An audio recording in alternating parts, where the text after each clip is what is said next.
Pásítọ̀ Agbala Gabriel ti padà jáde o, ẹ̀yin èèyàn, ó ti jáde wá sọ̀rọ̀.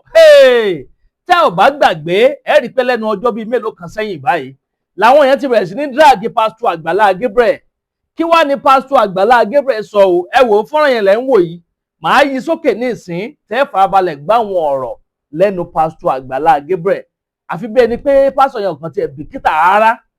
Gbogbo nǹkan tó ń sọ nípa wọn online yẹn kò kàn tiẹ̀ mú fún wọn rárá ti bíbáyìí síbẹ̀ yẹn.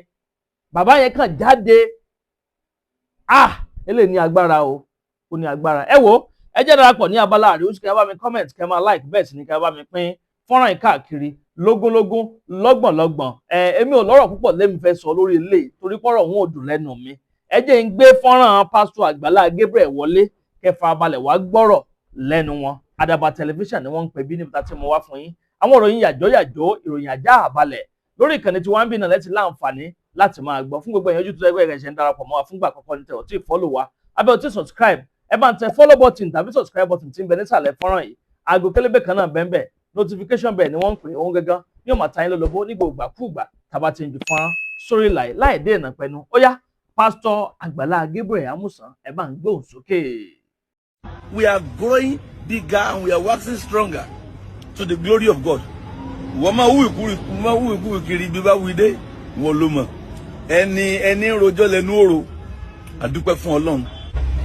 Gòmẹ́, èèyàn lè fẹ́ kẹ́yìn owó, èèyàn kì í sọ lọ́hùn. Ibi títí ẹ ti bọ́ ọ̀nà, èyí sọ lọ́hùn. Àbí ká ló ọjọ́ lọ́hùn ní ìsinmi ẹ̀hẹ́n. Bẹ̀ Ọlọ́run ṣe pé wọ́n sọ lọ́hùn. Gbogbo ẹni tí ń wá ìṣubú yín, ẹ sọ pé Ọlọ́run ṣe pé wọ́n sọ lọ́hùn.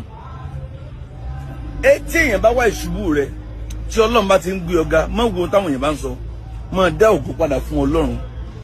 Gbogbo ẹ̀ lólùfẹ́ Agbala Gabriel pátápátá, ó yẹ pín fún ẹbí, ẹ pín fún àwọn tán tẹ́ ẹ mọ̀ pé wọn ìfẹ́ gbọ́rọ̀ Agbala Gabriel sí inú wọn máa ń dùn láti gbọ́ ni. Gbogbo ẹni tí inú rí o dùn nítorí ẹ̀, inú wọn ò ní dùn títí láì. Àmín Jésù. Gbogbo ẹni tí ó ń rí ọ tí inú rí o dùn, may they remain in sorrow forever. Amen. Anyone seeing you and anyone seeing you and being sad, gbogbo ẹni rí ọ tínú rí odùn tínú rẹ̀ ń bàjẹ́, ìkorò máa wọnú ilé wọn. Àmín Jésù. Obìnrin wọn mọ̀gbà tó ń jìyà, ńgbà tó Ọlọ́run wá ń gbà fún ọ díẹ̀díẹ̀, wọ́n wá ń rojọ́ rẹ̀ kiri, ó dà wọ́n ó rojọ́ kunu. Àmín Jésù. Ọ̀tá rẹ̀ ó ṣẹ̀sín. Àmín Jésù. Ẹni ń wù ọ tínú rẹ̀ ń bàjẹ́, ẹni ń wù ọ tínú rí odùn yóò gbé ọmọ sìn. Àmín Jésù. Ẹni ń wù ẹ́ tó ní àfikún okú ni, ọ̀dà Ọlọ́run rán wọn ṣẹ́ tí wọn ò ní dé. Àmín Jésù. Ọlọ́run sọ ọ̀tá rẹ̀ dájá. Àmín Jésù. Bẹ́ẹ̀ ni ìwọ di àpáta. Àmín Jésù. Ọ̀tá rẹ̀ di ẹyin. Àmín Jésù. Ìwọ di àpáta. Àmín Jésù. Ọ̀tá rẹ̀ di ẹyin. Àmín.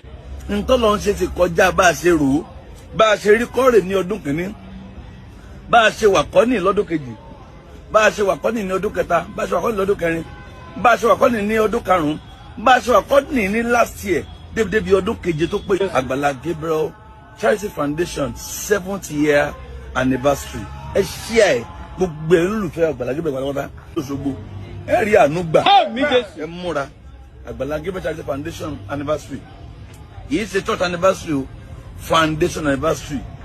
Mo fẹ́ ká jọ ṣe June 4 la fẹ́ ṣe June 4, April la pè tẹ́lẹ̀ bẹ́tì torí àwọn kan tá a ní lọ́nà nínú o. So officially we are launching it out June 4. June 4 officially we are launching. Ó bọ́ sí Thursday, ṣé Thursday Friday ló bọ́ sábà ń wo, ó bọ́ sí Thursday. So June 4 ẹ̀yin yẹn wa ojú òní ti wá, ẹ mọ̀ ra àánú gbà. Ẹ tún káàbọ̀ padà yẹn wa, báwo lè ṣe rí sí abẹ́rẹ́ ìpínlẹ̀ tún ní agbára díẹ̀, àfikọ́ lọ́wọ́ bá Èdùmàrè kó máa ṣàláàbò lórí wa, kó máa ṣàánú wa. Lẹ́yìn ìgbà tí wọ́n drag wọn pé wọ́n bí ìbejì síta, wọ́n bí kínní, wọ́n bí kejì, wọ́n bí kẹta, ọ̀pọ̀lọpọ̀ àwọn obìnrin tí ń jáde lọ́lọ́kan òjọ̀kan pé Pásítọ̀ Agbala Gabriel ń kó fáwọn wòtòwòtò. Nǹkan tí Pásítọ̀ Agbala Gabriel ní láti sọ lórí ọ̀rọ̀ yìí òun lélẹ̀. Ẹ jẹ́ darapọ̀ ní abala àríwúsí, kí ni èròǹgbà tí yín bó lè ṣe rí sí? Torí àwọn Yorùbá bọ̀ wọ́n ní nǹkan tó kọjú sẹ́nìkan ẹ̀yìn ló kú kọ sí ọmọ ẹlòmíì, nǹkan tó kọ sí agbọ̀n tọ̀dọ̀ tí yín ẹ bá ń kọ sí comment section nísàlẹ̀ fọ́nrán yìí. Ẹ ṣeun tẹ́ ń gbọ́ wa, ẹ kú kalẹ̀.